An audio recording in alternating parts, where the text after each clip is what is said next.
আসসালামু আলাইকুম, স্বাগত জানাচ্ছি আতিবির দুপুরের সংবাদে। আপনাদের সঙ্গে রয়েছি আমি হাবিবা আফরোজ। ত্রয়োদশ জাতীয় সংসদ নির্বাচন উপলক্ষে তফসিল ঘোষণার প্রস্তুতি সম্পন্ন করেছে নির্বাচন কমিশন। দেশের সার্বিক পরিস্থিতি ঠিক থাকলে আজ অথবা কালকের মধ্যেই ভোটের তফসিল ঘোষণা করা হবে বলে জানিয়েছেন কমিশন। সে উপলক্ষে আজ বাংলাদেশ টেলিভিশন, বিটিভি ও বাংলাদেশ বেতারকে প্রধান নির্বাচন কমিশনার সিইসির ভাষণ রেকর্ড করতে বলা হয়েছে। তার এই ভাষণে তফসিল ও ভোটের তারিখ ঘোষণা করা হবে বলে ধারণা করা হচ্ছে। এদিকে রাষ্ট্রপতির সঙ্গে সাক্ষাৎ করতে বঙ্গভবনে প্রধান নির্বাচন কমিশনার সহ অন্যান্য কমিশনাররা আগামী বছরের ফেব্রুয়ারি অর্থাৎ 1 থেকে 10 তারিখের মধ্যে ভোট গ্রহণ অনুষ্ঠিত হতে পারে বলে আভাস দিয়েছে ইসি।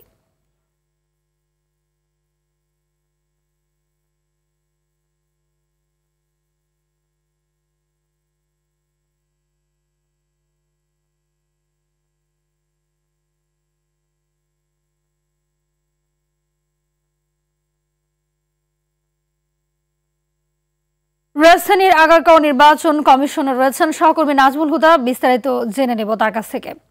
নাজমুল জানাবেন যে রাষ্ট্রপতির সঙ্গে সিইসির সাক্ষাতের কি তথ্য রয়েছে আপনার কাছে, এবং তফসিল কি আজ ঘোষণা হচ্ছে কিনা? হাবিবা, রাষ্ট্রপতি মোহাম্মদ শাহাবুদ্দিনের সঙ্গে প্রধান নির্বাচন কমিশনার এএমএম নাসিরউদ্দিন সহ অন্য 4 নির্বাচন কমিশনারের যেই সাক্ষাৎ সেটি এখনও চলছে। এখনও বঙ্গভবনে তারা রয়েছেন। এখন পর্যন্ত নির্বাচন কমিশনে সাক্ষাৎ শেষ করে আসেননি।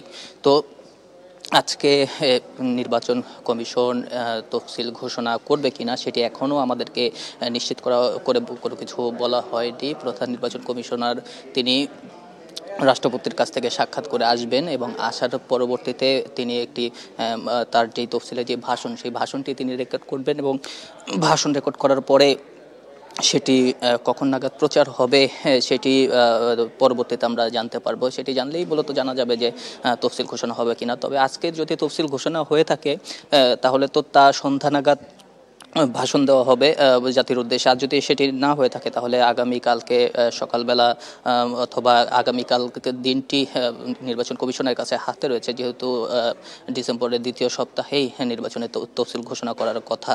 সেক্ষেত্রে আজকে এখন পর্যন্ত আমাদের কাছে যতটুকু তথ্য রয়েছে তিনি আসবেন, আসার পরে আমরা বিস্তারিত তথ্য জানতে পারবো। হাবিবা, জি ধন্যবাদ আপনাকে। বাচ্চাদের একটি দল ক্ষমতায় যাওয়ার জন্য সংস্কারের বুলি আওড়াচ্ছে বলে মন্তব্য করেছেন বিএনপির স্থায়ী কমিটির সদস্য মির্জা আব্বাস। তিনি বলেন, যারা সংস্কারের কথা বলে তারা জানেই না কি সংস্কার হবে, শুধু জানে ক্ষমতায় যাওয়ার সংস্কার। সকালে রাজধানীর কেআইবি মিলনায়তনে দেশ গড়ার পরিকল্পনা শীর্ষক সপ্তাহব্যাপী কর্মসূচির 4র্থ দিনের উদ্বোধনী অনুষ্ঠানে তিনি এসব কথা বলেন। তিনি আরো বলেন, বেগম খালেদা জিয়া সবসময় প্রাসঙ্গিক। বিএনপির চরম শত্রু দলগুলো রাজনীতিতে খালেদা জিয়ার প্রয়োজনীয়তা অনুভব করছে। দ্রুত তিনি সুস্থ হয়ে উঠবেন বলেও প্রত্যাশা করেন মির্জা আব্বাস। তারেক রহমান দেশে ফিরে হাল ধরবেন এবং নতুনত্ব দিয়ে দেশ এগিয়ে নেবেন বলেও প্রত্যাশা করেন বিএনপির স্থায়ী কমিটির এই সদস্য।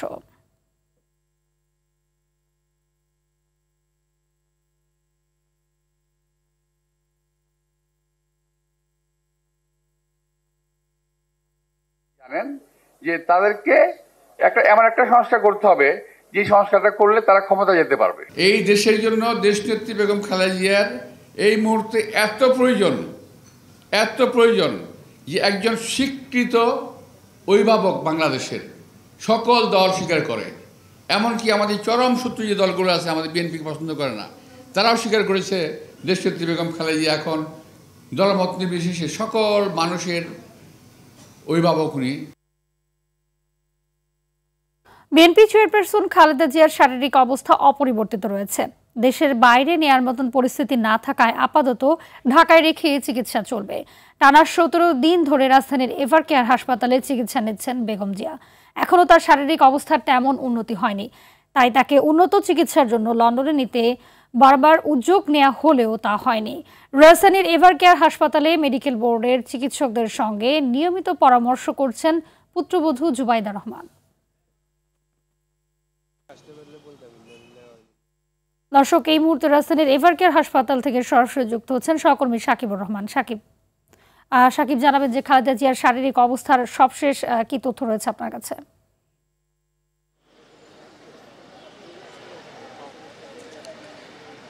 হাবিবা, আসলে সাবেক প্রধানমন্ত্রী খালেদা জিয়ার কিন্তু শারীরিক অবস্থা অপরিবর্তিত রয়েছে। তিনি মেডিকেল বোর্ডের যে সদস্যরা রয়েছেন তাদের চিকিৎসা তিনি গ্রহণ করছেন। বিদেশ থেকেও চিকিৎসকরা এসেছেন, যুক্তরাজ্য এবং চীনের বিশেষজ্ঞ দল এবং বাংলাদেশের যে মেডিকেল বোর্ড তারা সার্বক্ষণিক তাকে পর্যবেক্ষণে রেখেছেন এবং সব কিছু তত্ত্বাবধান করছেন তার পুত্রবধূ ডক্টর জুবাইদা রহমান। তিনি দেশে আসার পর থেকে কিন্তু প্রতিদিনই এই হাসপাতালে আসছেন, দীর্ঘ সময় ধরে তিনি এখানে অবস্থান করছেন, ডাক্তারদের সঙ্গে নিয়মিত কথা বলছেন। তবে খালেদা জিয়াকে যে বিদেশ নেওয়ার বিষয়ে কয়েকবার কথা উঠেছিল, কিন্তু তার শারীরিক পরিস্থিতি সেই পর্যায়ে না যাওয়ার ফলে কিন্তু এখন পর্যন্ত তাকে বিদেশে নেওয়ার উদ্যোগ নেওয়া হয়নি বলে জানিয়েছেন ডক্টর AZM জাহিদ।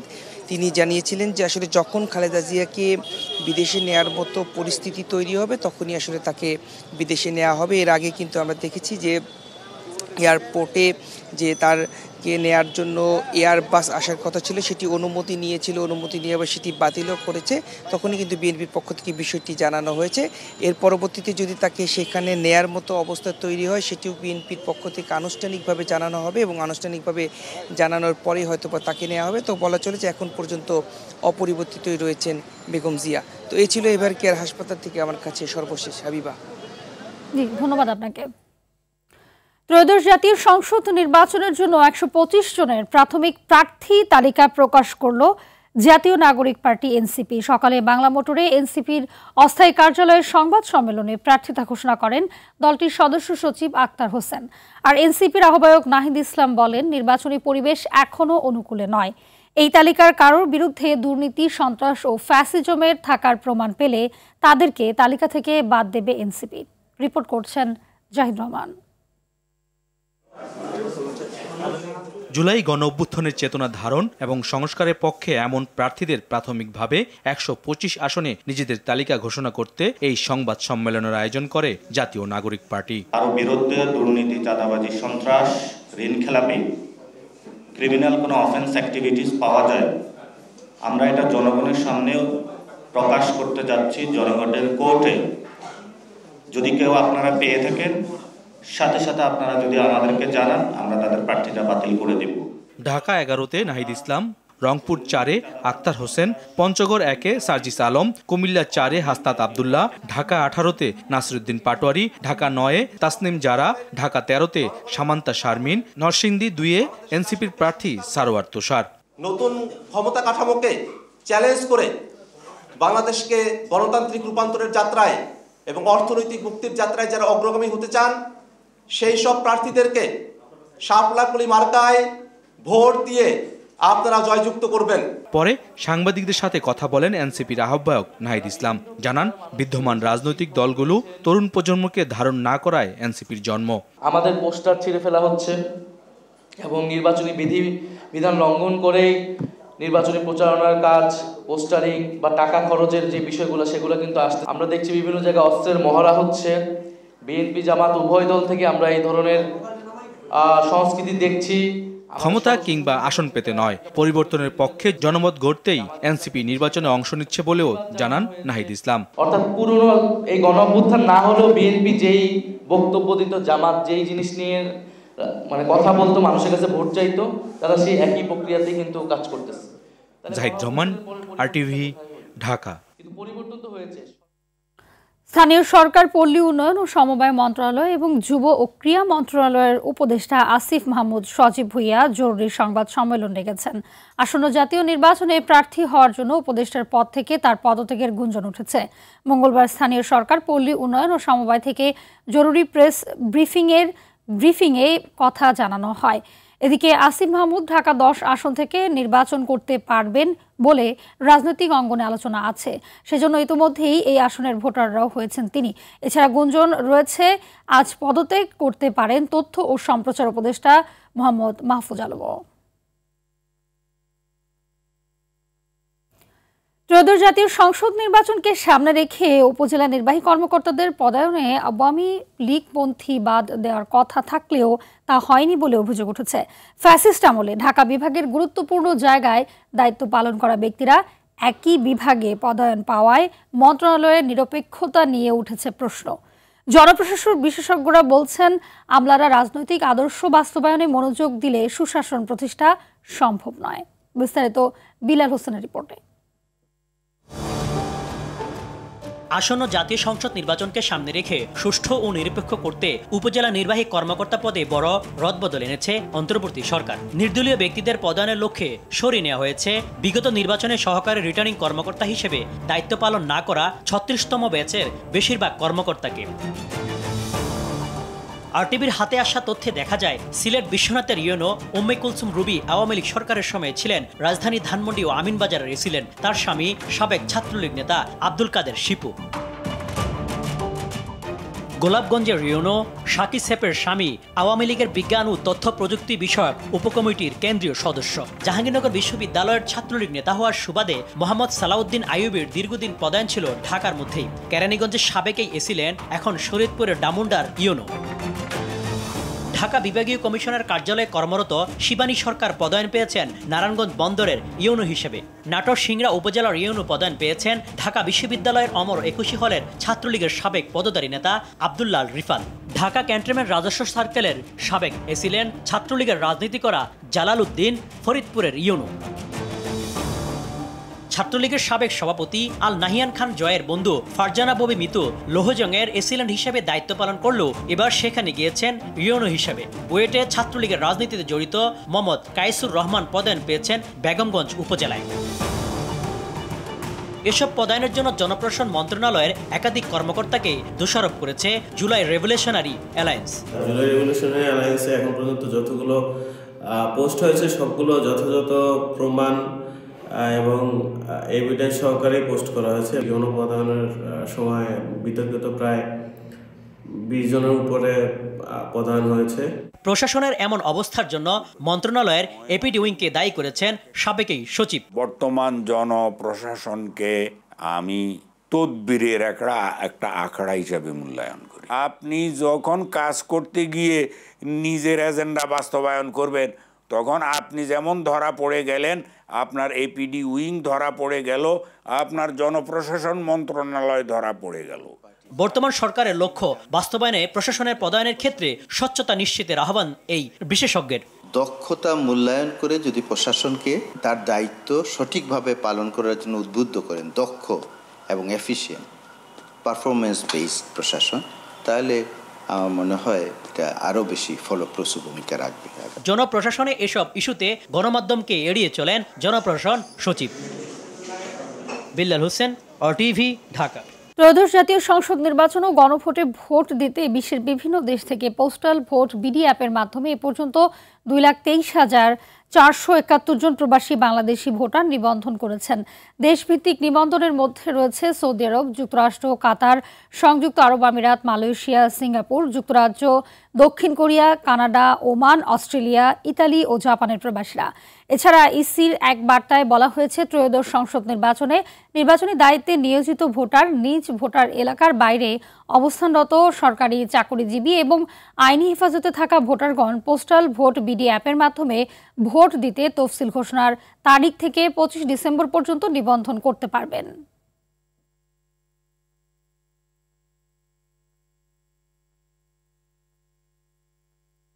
বাগেরহাট ও গাজীপুরের সীমানা নিয়ে নির্বাচন কমিশনের জারি করা গ্যাজেট অবৈধ ঘোষণা করে হাইকোর্টের রায় বহাল রেখেছেন আপিল বিভাগ। রায় বলা হয়েছে, বাগেরহাটের সংসদীয় আসন 4টি ও গাজীপুরের 5টি আসনে বহাল থাকবে। দুপুরে প্রধান বিচারপতি ডক্টর সৈয়দ রেফাত আহমেদের নেতৃত্বাধীন 5 বিচারপতির আপিল বেঞ্চ 2 দিনের শুনানি শেষে এ রায় দেয়। এর আগে গত 10 নভেম্বর বাগেরহাটের সংসদীয় আসন 4টি থেকে কমিয়ে 3টি এবং গাজীপুরের 5টি থেকে বাড়িয়ে 6টি নির্ধারণ করে জারি হওয়া নির্বাচন কমিশনের প্রজ্ঞাপনকে অবৈধ বলে ঘোষণা করে হাইকোর্ট। এ সংক্রান্ত রিটের রায়ে একই সঙ্গে আগের সীমানা অনুযায়ী বাগেরহাটের 4টি এবং গাজীপুরের 5টি আসন বহাল রাখতে ইসিকে নির্দেশ দিয়েছেন আদালত। বাগেরহাট ও গাজীপুরের অংশ সম্পূর্ণ অবৈধভাবে ঘোষণা হলো এবং সাথে সাথে আদালত বাগেরহাটের 4টি সংসদীয় আসন, গাজীপুরে যে 5টি আসন ছিল সেই 5টি আসনে এবার নির্বাচন হবে এবং যদি পরবর্তীতে অন্য কোনো সিদ্ধান্ত হয় সেটা নির্বাচন কমিশন দেখবেন। মোহাম্মদপুরে মা মেয়ে হত্যার ঘটনায় মূল আসামি গৃহকর্মীকে গ্রেপ্তার করা হয়েছে। বরিশালের ঝালকাঠি এলাকা থেকে তাকে গ্রেপ্তার করা হয়। এর আগে গত সোমবার সকালে শাহজাহান রোডের 14 তলার একটি আবাসিক ভবনের 7ম তলায় লায়লা আফরোজ ও তার মেয়ে 9ম শ্রেণীর শিক্ষার্থী নাফিজা আওয়াল বিনতে আজিয়াকে ছুরিকাঘাতে হত্যা করা হয়। ভবনের ভেতরে থাকা সিসিটিভি ফুটেজে দেখা গেছে হত্যাকাণ্ডের পর এক নারী স্কুল ড্রেস পরে কাঁধে ব্যাগ নিয়ে বের হয়ে যাচ্ছেন। পরে ছায়া তদন্তে নামে আইনশৃঙ্খলা বাহিনী।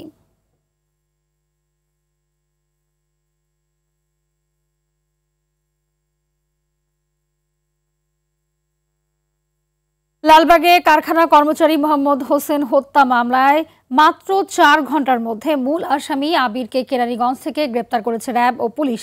সকালে কারণবাজারে র্যাবের মিডিয়া সেন্টারে কথা বলেন লিগ্যাল অ্যান্ড মিডিয়া উইং এর MZM ইফতেখার চৌধুরী। বলেন, তুচ্ছ এক বিরোধকে কেন্দ্র করেই প্রতিশোধ নিতে আবির মোহাম্মদ হোসেনকে ছুরিকাঘাত করে হত্যা করা হয়েছে। এদিকে ঢাকার পল্টনে র্যাব পরিচয়ে ডাকাতির প্রস্তুতিকালে 6 জনকে আটক করেছে র্যাব 10। গোপন তথ্যের ভিত্তিতে তাদের গ্রেপ্তার করা হয়। জিজ্ঞাসাবাদে জানা যায়, আটক জুয়েল বিশ্বাস ও আলামিন দুয়ারি সহ চক্রটি আগে থেকেই র্যাব বিডি পরিচয়ে দেশের বিভিন্ন স্থানে ডাকাতি চালিয়ে আসছিল। ভিকটিম মোহাম্মদকে ছুরিকাঘাত করে হত্যা করে। গ্রেফতারকৃত আসামিদের বিরুদ্ধে সংশ্লিষ্ট থানায় হস্তান্তরের যে কার্যক্রম, সেই কার্যক্রমটি প্রক্রিয়াধীন রয়েছে। ডাকাত দলের সদস্যদের গতিবিধি সন্দেহজনক হলে তাদের মাইক্রোবাসটি আভিযানিক দলটি পল্টন মডেল থানার VIP রোড এলাকার থামিয়ে চ্যালেঞ্জ করে এবং মাইক্রোবাসে থাকা 6 জন ব্যক্তি নিজেদেরকে র্যাব পরিচয় প্রদান করে। এ সময় নিজেদের র্যাব সদস্য পরিচয় দিলেও পরিচয়পত্র যাচাই করে সেগুলো ভুয়া বলে প্রমাণিত হয়।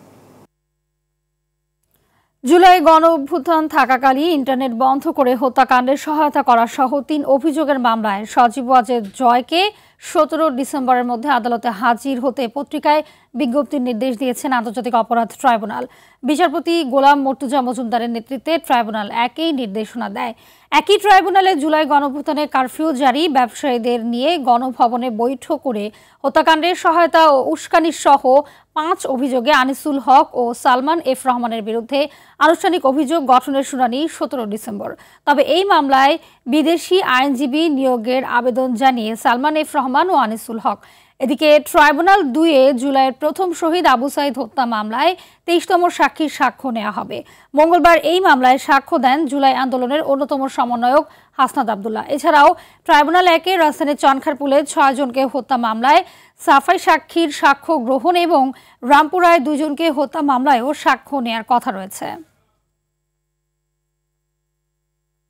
আদালতের নির্দেশনাকে বৃদ্ধাঙ্গুলি দেখিয়ে এবার চট্টগ্রাম বন্দরের বর্ধিতাংশ বেসরকারি কন্টেইনার ডিপোগুলোর কার্যক্রম বন্ধ রাখার সিদ্ধান্ত নিয়েছে ডিপো মালিকরা।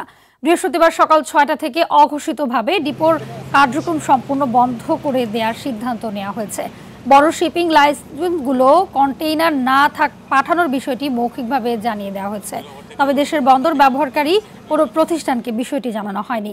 এতে মারাত্মক ক্ষতির মুখে পড়বে তৈরি পোশাক শিল্প সহ রপ্তানিমুখী প্রতিষ্ঠানগুলো। বন্দর ব্যবহারকারীরা বলছেন, অফ ডকের অপারেশন বন্ধ হলে মুখ থুবড়ে পড়বে পুরো বন্দরের কার্যক্রম। খুলনায় ন্যাশনাল লাইফ ইন্স্যুরেন্স কোম্পানির 2,68,00,000 টাকা দাবি পরিশোধ, পুরস্কার বিতরণ ও উন্নয়ন সভা অনুষ্ঠিত হয়েছে। নগরীর NLI টাওয়ারে এই সভা অনুষ্ঠিত হয়। এ সময় 2 শতাধিক গ্রাহককে দাবির চেক তুলে দেন কোম্পানির মুখ্য নির্বাহী কর্মকর্তা মোহাম্মদ কাজিমউদ্দিন। এ সময় তিনি বলেন, যথাসময়ে গ্রাহকদের বিমা দাবি পরিশোধ করায় কোম্পানির প্রতি মানুষের আস্থা বাড়ছে। এ সভায় খুলনা এরিয়া প্রধান মোহাম্মদ লিটন হাওলাদারের সভাপতিত্বে আরও উপস্থিত ছিলেন খুলনা AVP জনবীমা কাজী মুক্তুব হোসেন সহ খুলনা বিভাগীয় এবং বিভিন্ন জেলার কর্মকর্তাগণ। দুপুরের সংবাদ এ পর্যন্তই। জেলা সংবাদ বিকেল 5:15 দেখার আমন্ত্রণ রইল। ধন্যবাদ সবাইকে।